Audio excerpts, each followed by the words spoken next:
जो fundamental rights हैं या आपके जो अधिकार है, स्वतंत्रता का अधिकार, अगर ये राजतंत्र होता तो हम शायद ऐसे आप सभी को ज्ञान नहीं दे सकते थे। हम अपनी बात मंचों पर, अगर किसी राजनीतिक पॉलिटिकली पार्टी में है या किसी जगह, हम अपनी बात नहीं कर सकते थे। हम बाजारों में जो है कि बिना करके मित्रों नमस्कार, आइए हम लीगल लैंग्वेज के शब्दों को जानते हैं, समझते हैं। मैं हूं एडवोकेट ब्रजेश सिंह कुशवाहा शिवा। हम देखेंगे रिपोर्ट यानी विवरण। रिपोर्ट का हिंदी क्या है? विवरण।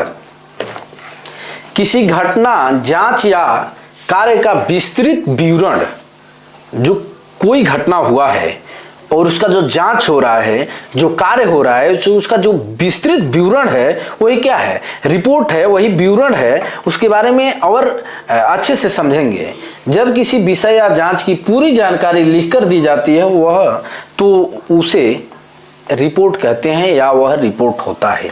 कोई घटना हुआ या किसी विषय पर, संभवतः जब हम कानून के बारे में पढ़ रहे हैं तो किसी घटना का ही जो है कि जांच होना है, और उस विषय पर जब जांच होगा और पूरी जानकारी जब लिख कर दी जाएगी, यानी जो केस डायरी होता है वो लिख कर दिया जाता है।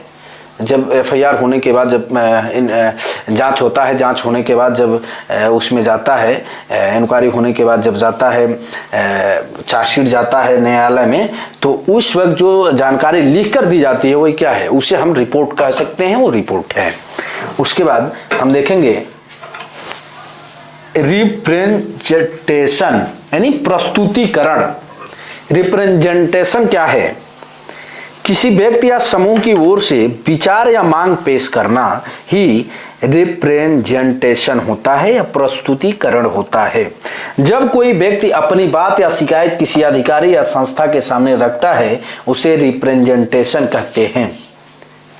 कोई व्यक्ति अपनी शिकायत किसी अधिकारी के सामने, जैसे बीएनएसएस की धारा 173(4) के तहत और यही सीआरपीसी के धारा 156 के तहत जब न्यायालय में व्यक्ति अपना जो है कि बात, शिकायती पत्र जो रखता है, जो एप्लीकेशन देता है, वो तो एक एप्लीकेशन जो प्रार्थना पत्र देता है वही क्या हो गया? रिप्रेजेंटेशन हो गया। उसके बाद देखेंगे रेस जुडिकाटा यानी पहले से निपटा मामला। पहले से निपटा हुआ मामला रेस जुडिकाटा होता है। अगर किसी मामले पर पहले ही अदालत निर्णय दे चुकी है तो उसी मुद्दे पर दोबारा मुकदमा नहीं किया जा सकता है। देखिए, अगर कोई मुकदमा है और उस मुकदमे पर पहले से कोर्ट ने निर्णय दे दिया है, एक कोई घटना हुआ, जैसे एक ही विवाद पर 2 बार मुकदमा दायर करना रेस जुडिकाटा के अंतर्गत निषिद्ध है। मतलब एक कोई घटना हुआ, एक जगह पर एक समय पर कोई व्यक्ति मारता है, तो एक जगह ही उसके पूरे देश में मुकदमे लिखे जाएंगे, अन्यथा कि सभी जगह नहीं लिखे जाएंगे, एक ही जगह मुकदमे लिखे जाएंगे। और अगर वहां पर अदालत अगर पहले से निर्णय दे चुका है तो उसका पुनः आप मुकदमा, यानी कोई मुकदमा हुआ है और निर्णय हो चुका है, फिर उसी पर जाकर मुकदमा करेंगे, तो ऐसा नहीं हो सकता है। यानी रेस जुडिकाटा के अंतर्गत जो है कि यह निषिद्ध है। उसके बाद देखेंगे रिस्ट्रेंट यानी रोक या प्रतिबंध। जब किसी को कुछ करने से रोका जाता है तो उसे रिस्ट्रेंट कहते हैं। जैसे अदालत ने संपत्ति की बिक्री पर रिस्ट्रेंट ऑर्डर जारी किया। जैसे कोई भूमि या कोई संपत्ति, ऐसी कोई संपत्ति है या ऐसी अचल संपत्ति, अचल ही संपत्ति हो सकता है, चल संपत्ति पर भी, जैसे गाड़ी हुई, कोई मोटरसाइकिल, ट्रक इत्यादि, जैसे अचल या चल संपत्ति, ऐसे जो संपत्ति हैं इन पर जो है कि या किसी आपके संपत्ति पर, भूमि पर अगर कोर्ट ने जो है कि स्टे ऑर्डर जो है कि ऑर्डर दे दिया है, रिस्ट्रेंट का जो है कि ऑर्डर जारी कर दिया है कि आप उस पर प्रतिबंध लगा दिया है, रोक लगा दिया है कि आप इसे बेच नहीं सकते हैं, उसे ही रिस्ट्रेंट कहते हैं।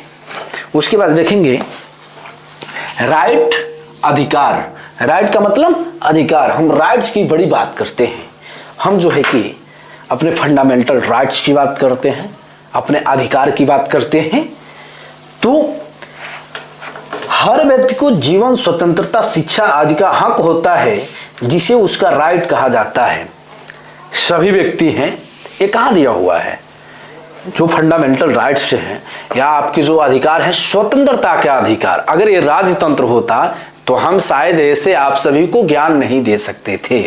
हम अपनी बात मंचों पर, अगर किसी राजनीतिक पॉलिटिकली पार्टी में है या किसी जगह, हम अपनी बात नहीं कर सकते थे। हम बाजारों में जो है कि बिना करके कुछ बेच नहीं सकते थे। तो वो क्या है? जो स्वतंत्रता है, जो शिक्षा का अधिकार है, जो स्वतंत्रता का अधिकार है, यही जो है क्या है? राइट है। और ये जो है कि संविधान के मौलिक अधिकार में दिए गए हैं। उसके बाद देखेंगे हम रॉबरी। अब हम रॉबरी जो है कि डकैती के बारे में हम समझ लेंगे कि डकैती किस प्रकार का होता है, तो कहाँ पे वो उसे डकैती माना जाता है। जब कोई व्यक्ति बलपूर्वक या डर दिखाकर किसी की संपत्ति ले जाता है, उसे रॉबरी कहा जाता है। अब हम चोरी की बात कर लेते हैं और रॉबरी की बात कर लेते हैं। एक हुआ चोरी, जैसे मैं यहाँ बैठा हूँ, मैं नहीं समझ रहा हूँ, यहाँ पे कोई व्यक्ति आया और मैं आपको जो है कि बता रहा हूँ, समझा रहा हूँ, और कोई धीरे से चुरा ले गया, तो वो हो गया क्या? चोरी। और हम जब जो है कि अगर वही व्यक्ति आकर हमको किसी हथियार से हमारे ऊपर तान दिया और कहा जो है कि, और वो तान के और वो सामान ले गया, या फिर जो है कि डरा रहा है, हमको धमका रहा है, लाठी के दम पर अपने बलपूर्वक हमें डरा रहा है, धमका रहा है, तो उस कृत्य को, उस समय को, उसी को हम जो है कि रॉबरी कहते हैं, डकैती कहते हैं। धन्यवाद।